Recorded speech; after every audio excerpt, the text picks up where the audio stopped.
De volta em tempo real, 3 horas e 37 minutos. Seguimos ao vivo com muita informação para você. Vamos falar da ministra Gleisi Hoffmann, que disse que a tentativa de a oposição associar ao governo Lula a esse escândalo do Banco Master é uma manobra política.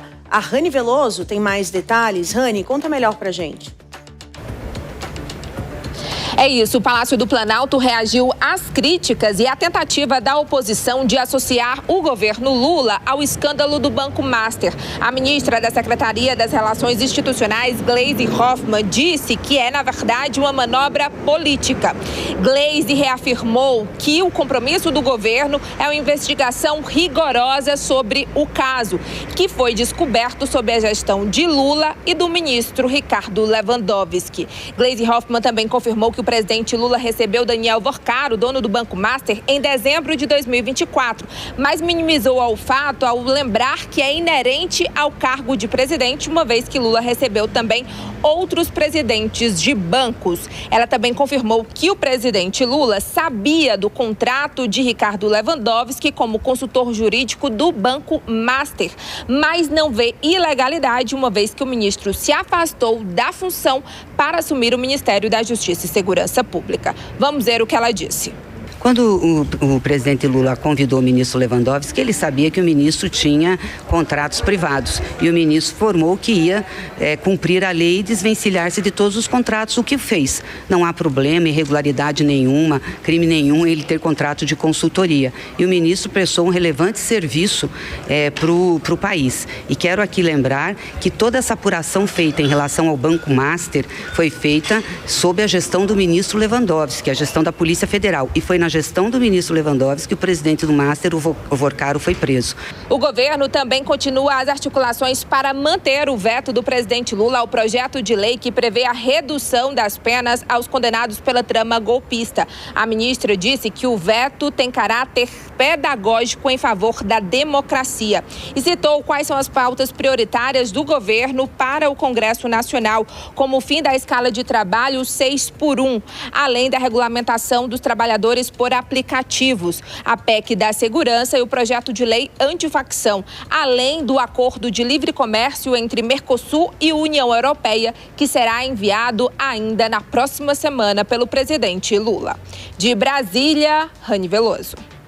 Obrigada, Rani, pelas suas informações. Mano Ferreira, para o governo minimizar a crise, precisa ter transparência nessa investigação, mostrar o que está sendo feito, né? Pois é, Márcia. Dessa vez, diferentemente de outras, o presidente Lula está assumindo que sabia, por meio da sua ministra Gleisi Hoffmann.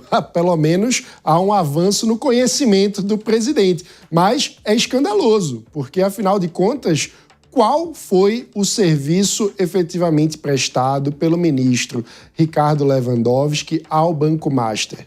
Porque quantos contratos de consultoria jurídica o Banco Master possuía? Que tantos serviços são esses? Há relatórios de prestação de serviço dessa consultoria? Podem vir a público ou não podem vir a público? Tudo isso precisa ser explicado. Não dá para tratar com normalidade a ideia do presidente da República receber alguém que tem problemas de regulação, que tem problemas com a justiça, fora da agenda oficial. Como que a gente pode normalizar isso? Não é normal. Num país sério, numa república, nós temos que tratar a coisa pública de forma transparente. E a transparência exige que visitas oficiais estejam sempre na agenda oficial, jamais sendo descobertas muito depois em função de desdobramentos e acontecimentos que, no fim das contas, são da esfera criminal.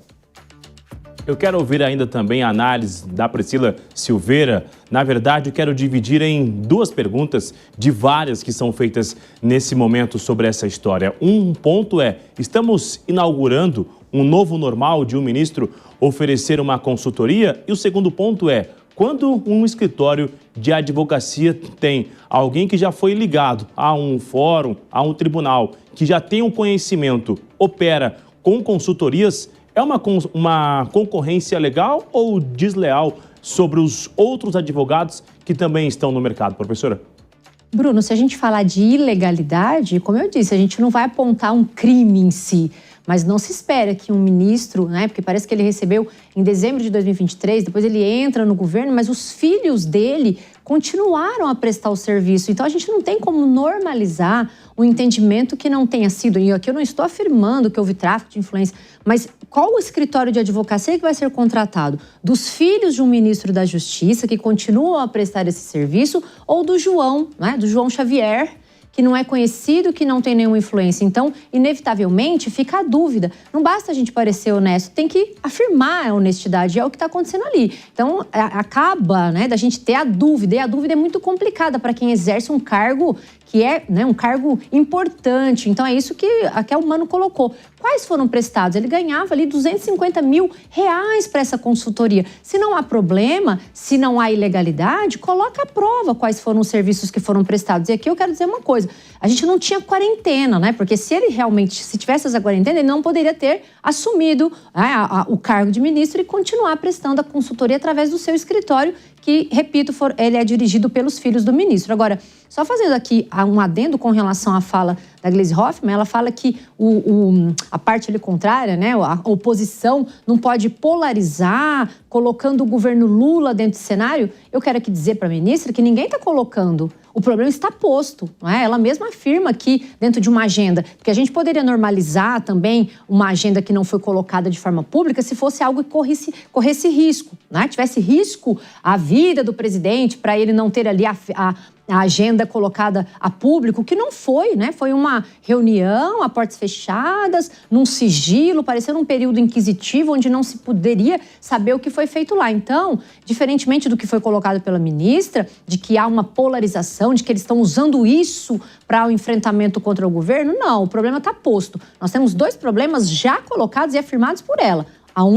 Qual é o problema de um ministro que, né, tem uma banca de advocacia, vai para um governo e ele, né, está sendo colocado aí do uso da nomenclatura e da influência para poder ter a continuidade da prestação desse serviço. E o segundo, essa reunião a portas, digamos, fechadas, sem colocar a público, deixando, sim, nós, enquanto sociedade, nem como advogado, nem estou falando isso, estou falando enquanto, né, pessoa da sociedade, estou com a pulga atrás da orelha. Então, se não é isso, então que ele venha a público e esclareça, né? Como eles estão tentando fazer e até agora a gente não observou o que foi feito.